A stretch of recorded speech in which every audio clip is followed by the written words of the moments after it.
Hello and welcome to the Journal. I'm Steve Kendall. We're just over a couple of months into 2025, and it seems like there's just continuous motion in Washington, D.C. and Columbus in all directions. Joining us, the host of the State of Ohio, Karen Kasler, and from BGSU, Dr. Nicole Kalaf-Hughes.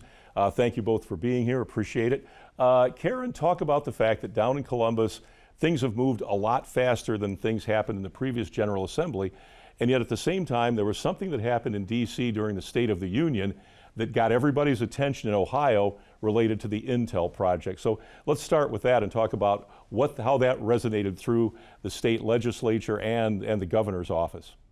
Well, we are moving a little bit more quickly because we don't have the speakers contest where you'll recall 2 years ago, or maybe you won't recall 2 years ago because it was 2 years ago, where there was a battle between the incoming speaker and then the speaker, Jason Stevens, who had kind of made some deals in the previous couple of weeks before to get more votes to become speaker over Derek Barron, who had won support from the Republican caucus. So there was this constant battle between Stevens supporters and Barron supporters, and it kind of slowed down legislation.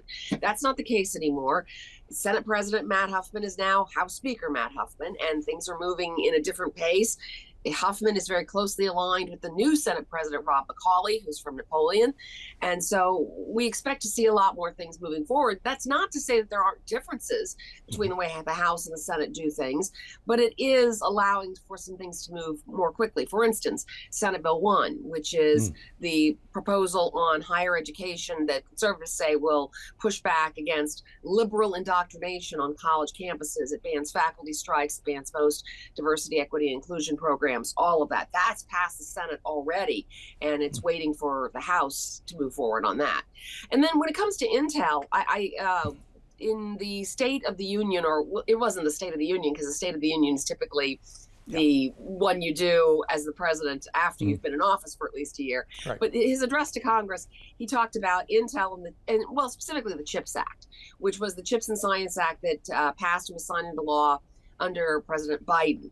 And it helped Intel, which had already broken ground in Ohio, to make sure that it would have enough money and maybe even push forward its plan to build a big chip manufacturing plant here. Well, Trump said in his speech to Congress that the CHIPS Act is a horrible, horrible thing and encouraged Congress to pull back on it.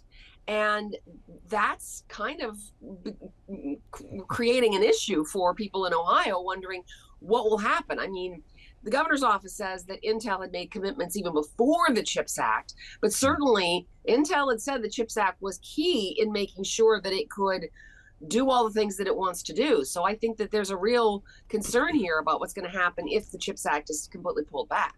Yeah, and I noticed that on your show you interviewed the state senator from that area, and he kind of walked a fine line talking about what he thought the president had said versus what I think most of us heard, trying to sort of find that middle ground where he wasn't criticizing President Trump, but at the same time still saying, oh no, this is still going to go forward. This is still going to go forward. Talk a little bit about that interview you had. Yeah, my colleague Sarah Donaldson interviewed Republican Senator Tim Schafer, who is a strong supporter of President Trump. And at first he was very kind of put on I'm trying to think of the word that I want. He was a little bit standoffish about the whole idea that Trump had said this, and maybe that Trump didn't mean everything that he said, that he meant that the CHIPS Act could be completely pulled back. But he said he feels that he doesn't think that Trump completely came out against the CHIPS Act as much as he's coming out against future legislation. And Schafer also said he had no concerns about what's coming out of Washington, but there are other people who are concerned, and certainly as things move forward, and we're getting a lot of uncertainty from Washington over the last couple of weeks here. So I think that there are some questions, especially since Intel has already delayed its project. Just in the last week or so, it pushed back its plans to have its first fabrication plant opened up. And so, and Intel's been having some financial problems on the Wall Street level. So there's some concerns here about what Intel is going to be able to deliver. Yeah, and Nicole, as we talk about, there's always that situation with the president who talks and says what he says, and it puts a lot of his hardened supporters, as Karen said, in an interesting position where they may not really agree with what he said, but they don't want to feel comfortable criticizing it too much. So that's a dynamic we seem to see a lot now. It is, especially with this administration. And so members of Congress and members of state legislatures both kind of are playing to multiple constituencies, particularly if they're Republicans. They have to appeal to the current administration or risk really bad publicity, either from President Trump himself or one of his associates, particularly Elon Musk, right? And so Elon Musk has threatened a primary challenge for anyone who kind of puts up any resistance. While at the same time, they represent their districts. And a lot of these pieces of legislation, like the CHIPS Act, bring a lot of money back to their districts. They bring jobs back to their districts and grants and programs.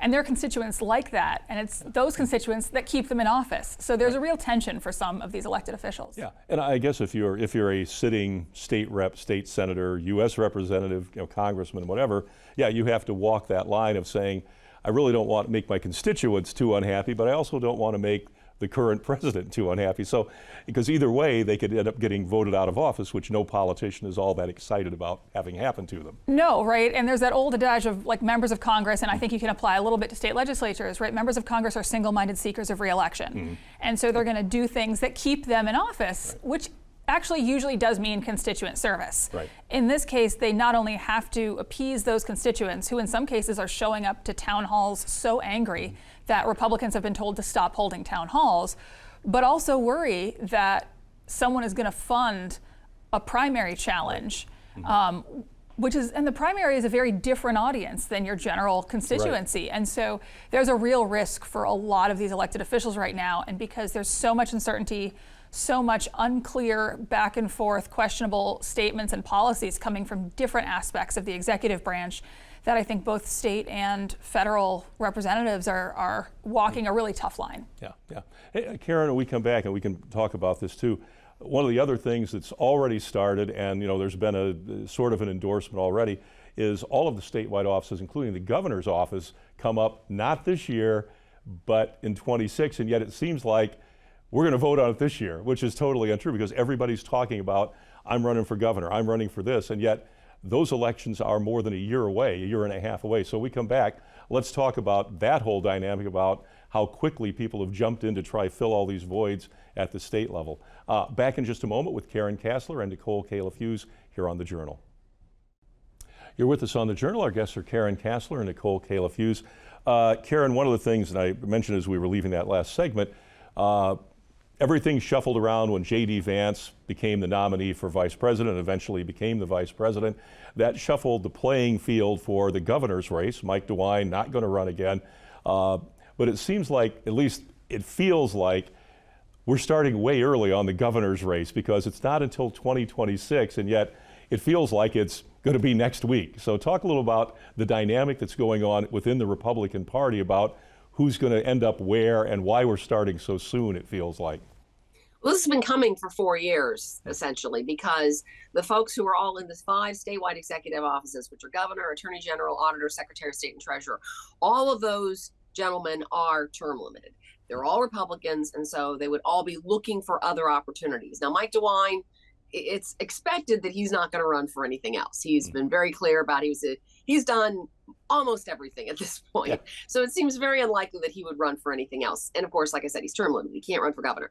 So for a while, it looked like the race was going to be Lieutenant Governor John Husted and Attorney General Dave Yost both running, and the possibility of Treasurer Bob Sprague jumping into that race. Then, like you said, when Vance got elected vice president, well, then DeWine appointed Husted to Vance's U.S. Senate seat. And so that kind of opened up the race. So it looked like Yost might be in the lead in that. Then Sprague came out and endorsed Vivek Ramaswamy, and a whole bunch of other people also endorsed Vivek Ramaswamy, who had been leading up this DOGE effort that Trump had appointed him and Elon Musk to. On Inauguration Day, he stepped aside from that and said he was looking at other options in Ohio. So right now, the race appears to be Vivek Ramaswamy and Dave Yost far behind in terms of polling, in terms of money raised, that sort of thing. There is another candidate in that race, former Morgan County School Board President Heather Hill, but she is way back from this. And there's also this possibility, it's one of these things that we talk about here in Columbus, that new Lieutenant Governor Jim Tressel could run. He certainly has the name recognition. He has a lot of positive goodwill around the state. He has not ruled it out, but he's not said he's running. So yeah, it is early, but it's because so many people are now trying to find new jobs next year, and it takes so much money to win in Ohio that all this stuff had to start early. Yeah, and the Jim Tressel thing is interesting because he sort of was a surprise as the appointee for lieutenant governor to replace Husted, but he does have statewide name recognition. He ran Youngstown State University, so he's done a lot of things too. So that's kind of a wild card that hangs out there as well, as you mentioned. Nicole, is it unusual to see this kind of activity this early in any race? And I know, Karen, really the fact that you got to raise a lot of money, but is this typically the way this has happened? It's pretty early. Nothing is quite typical. There are no rules anymore. But it is pretty early. When Vivek Ramaswamy pulled out of the DOJ effort, I said, oh, he's worried it's going to get weird. And because he has made it very clear that he does have future political aspirations and he does aspire to elected office, my guess is he saw the writing on the wall for how weird this was going to get and wanted to be a little bit free of any potential blowback from that, because there is blowback. And so I think he wanted to be a little bit free from that. And he was able to, I think, pick up Trump's endorsement pretty early on. Now, he can always change that endorsement. We still have a really long way to go. But I think he was looking to give himself a little bit of distance from that. The risk with any current federal, like presidential administration, is that when those midterm elections come around, which is when all these statewide offices are up as well, is usually we see the party that is not in power do pretty well. Because no matter what the administration is, it's really hard to deliver on all the promises that you made during the election season, during your campaign. And so voters tend to bring in a couple more people of the opposing party. That also, we see that happen at the state level a little bit. And while Republicans pretty much have a lock in Ohio, you want to kind of separate yourself as much as possible from any blowback from the current presidential administration while still riding on any of their successes or popular policies or the popularity of the outgoing governor. Ohioans tend to like Mike DeWine. He has done literally everything there is to do, from the most local level to both houses of Congress to previous statewide elected office to he's done everything, right? And so he has that kind of long political history that most of these other candidates wouldn't quite have. And I can't think of any other governor with that extensive of a political history at every level. So it's going to be a little bit different, but I think given our current political environment, starting this early makes sense. But that's a long campaign. A lot can happen, a lot can go. Voters get tired, and there's a lot of, it can keep getting weirder. Karen? I think it can be confusing because people do think the primary is this May, and it's not. It's next May. But just by comparison, I recall there was a 4-person primary for the Democratic nomination in 2018 to run against Mike DeWine, who had teamed up with John Husted to eliminate there was a contested primary, but that was the real contest in that. And that happened in 2017, where you had the 4 candidates come out then. And then just looking back at the last time, Nan Whaley announced that she was running in April of 2021 for the November 2022 election. But then she got a primary opponent in August of 2021. So it's early, but it's not outrageously early, I guess. And I guess too, I know that you mentioned the fact that Dave Yost got his name in there right away. And I know, and we're going to have a short thing here, we'll have to go to a break in a second, but the situation, I know you asked him this question, he's going to treat, I swear I heard him say he thought he could run as an outsider, because you posed the question, outsiders seem to have started to do well in Ohio, and talking about Trump and J.D. Vance, that kind of thing. So when we come back, let's talk a little bit about the fact that Dave Yost, who's been a Republican elected official for quite some time, thinks he can run as an outsider against Vivek Ramaswamy, because that's an interesting position to try and take. So we come back, we can talk about that dynamic within the Republican side of that issue as well. Back in just a moment with Karen Kasler and Nicole Kalaf-Hughes on The Journal. Thank you for staying with On The Journal. Our guests are Nicole Kalaf-Hughes and Karen Kasler. Karen, we were talking about the governor's race. You interviewed one of the candidates. You mentioned Dave Yost. I thought it was interesting, and I mentioned this as we were leaving the last segment. He's going to try and position himself, it seems, as an outsider running in Ohio. And he mentioned the fact that, well, a lot of the people within his own party, challenged him on things, and now they're lining up against another opponent. Can he really run himself as an outsider, being that he's served the state in a lot of ways and very productively in a lot of ways? Yeah, I thought that was kind of an interesting answer, saying that his opponent has never won elections. He's won elections, but he's gotten opposition from people in his own party, so he can be an outsider in that regard. And I just think that's an interesting way to look at things. I did ask him also if it's frustrating after being in office for so many years. I mean, he was 2 terms, 8 years as auditor, 2 terms, 8 years as attorney general.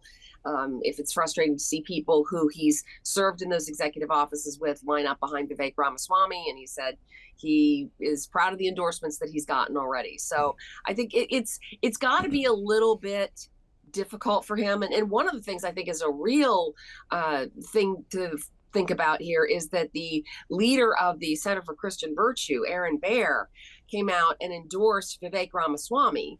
And here you've got Dave Yost, who has talked extensively about his Christian faith, and Vivek Ramaswamy is Hindu. And so here's the leader of the Center for Christian Virtue endorsing the Hindu candidate over the Christian candidate. And so I think that that's something worth noting anyway. Yeah, and I think he mentioned too that he's been very much supportive of religious freedom rights. So yeah, that does seem like an odd twist in terms of that endorsement going to the other candidate, because he's been at the forefront of a lot of challenges to things where that he viewed as infringement on people's religious freedom. So now, Aaron Baer says that's not the endorsement of the Center for Christian Virtue. It's his own personal endorsement, but it does indicate how influential that group potentially is here in this space. Yeah, and Nicole, when we talk about endorsements, I mean, how much weight do they carry in modern elections? It used to be that if a newspaper endorsed a candidate, that was a big deal. Is it as important as it used to be or not? Because it's fragmented a lot now. I think it's going to depend a little bit in this instance, because it is fragmented. The media landscape is completely different than it was when so much of the foundational political science work on endorsements was done. We were looking at a really different media landscape. I think it's going to depend, because this is a really long campaign, and the risk that you take as either a group or an individual endorsing a candidate in March, before a primary the following May, is that something comes out that you don't expect about their background. And less so when you have someone who's been in state politics for a long time. Because they've been vetted to some degree. Yeah, and they're a very known quantity. But when you have these people who are, not to reuse the term, but more actual outsiders and people who are new to politics, who have not run in elected office, they can have stuff in their backgrounds that you don't necessarily expect. And so I think some of these endorsements that are early may be a little bit fluid, or you may not hear much about if stuff comes up. If stuff doesn't come up and it just kind of runs as a very kind of bland campaign, maybe it won't be different. But we're so early, and we know that spiciness sells in the media. So I imagine that these campaigns, particularly as we do get closer and as they get more competitive, will get pretty spicy. Right now, I don't think voters know enough to know what they don't know yet, and it's really hard to kind of project a year and a half out. All right, yeah. And Karen, too, you mentioned that there's people were lining up, and there were candidates who are out there on the Republican side and on the Democratic side that probably in most cases a lot of people have not heard of statewide, and maybe not even regionally to some degree. So talk a little about the landscape both on the Republican and the Democratic side about who's running, and does anybody recognize their names? Well, I mean, the Republican candidates automatically come in with an advantage because Republicans have won statewide races about 89% of the time going back to the 90s. So they come in with an automatic advantage. And you've got, again, Dave Yost running for governor along with Vivek Ramaswamy, and then Secretary of State Frank LaRose is running for state treasurer. You've got Senator Christina Rogner running, I'm already getting confused. Franklin Rose is running for auditor. Senator Christina Roegner is running for treasurer. You've got a lot of things. Auditor Keith Faber is running for attorney general. Everybody's moving around here. On the Democratic side, we've only had 3 candidates come forward. DeWine's former health director, Dr. Amy Acton, running for governor. Cincinnati oncologist Brian Hambly running for Secretary of State, and then former Representative Elliot Forhan, who had some real beefs with the House Democrats in his last term in office. He's running for Attorney General. Okay. So some familiar names there, some not so familiar names. Switching gears just a little bit, and I know you covered this on your show as well. It wasn't that long ago that the state of Ohio, the citizens passed a marijuana law. Okay, and now the legislature is playing around with that a little bit. So talk a little about that dynamic, the changes maybe being made, and how that flies maybe in the face of what voters thought they voted in versus what it's now sort of evolving into. Again, not a huge surprise, because when voters approved this law, a law, not a constitutional amendment, in 2023, lawmakers made it clear, Republican lawmakers made it clear that they wanted to make some changes to it. And they can't, because it's a law, not a constitutional amendment. Right. And so there were Republicans in the Senate who wanted to make some changes that didn't get through. The House really didn't take it up, in part because of that whole speaker's battle that we talked about earlier. But now you have the House and Senate both have come forward with proposals to make some changes in this law. In the House version, it does regulate this Delta 8 THC, which has been called intoxicating hemp. It's really largely unregulated in Ohio, something that Governor Mike DeWine has been pushing for. That's in the House. In the Senate, there are other changes. It's likely in the budget that you're going to see changes to where the tax money goes. When voters approved this tax, it was going to this fund to help people who had been convicted of marijuana crimes start businesses and that sort of thing. That will likely be moved into like a local government fund or something to fund jails or things like that. So there are a lot of things that are moving here, and I think that this time it probably will go forward where it didn't in the last session. And Nicole, I know we talk about the fact too that a lot of times citizens' actions, voting things in, and then changes made at the state level or at the federal level move that democratic process away from the voters. Is that sort of what this feels like in a way, or not? Or is this just sort of business as usual? So I think to voters it may feel that way. To if you realize that you were not voting on a constitutional amendment, no, this is not.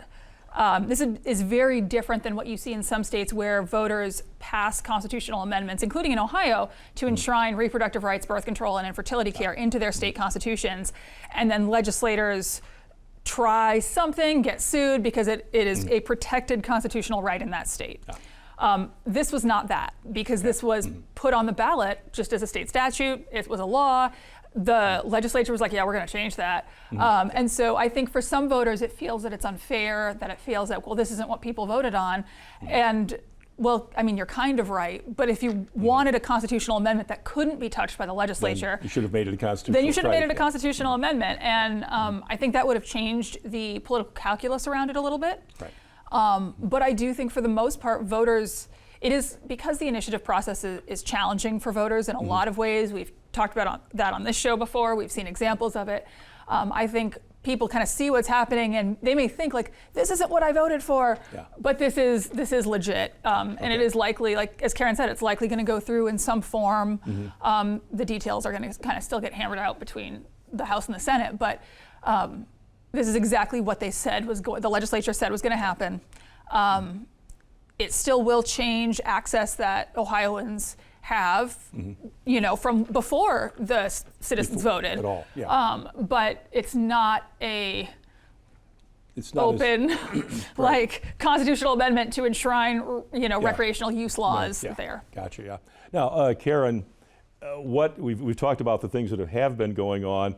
What's the next thing that's impending down there? The next big thing that the General Assembly will move on that they haven't done so far? Is there something out there that we should look for and say, oh, this is the next big thing they're going to tackle? Well, there's a lot of movement, a lot of pressure to do something about property taxes. That's a very complicated topic because you move one thing in property taxes, you affect so many other different areas. So that's something we keep watching. The governor's State of the State is this week, and so we'll be interested to hear what he has to say. It used to be a much bigger deal where governors would propose all sorts of ideas and everything. It's now more along the lines of just kind of outlining accomplishments and what's ahead in the budget. So, and that's the other thing, the budget. That's the thing that makes a big difference coming up, and that's moving through the House and Senate. It has to be signed and in place by the end of June. Okay, great. Good. Well, we'll leave it there. We'll get back together after some of those other things happen and talk more about what the landscape looks like.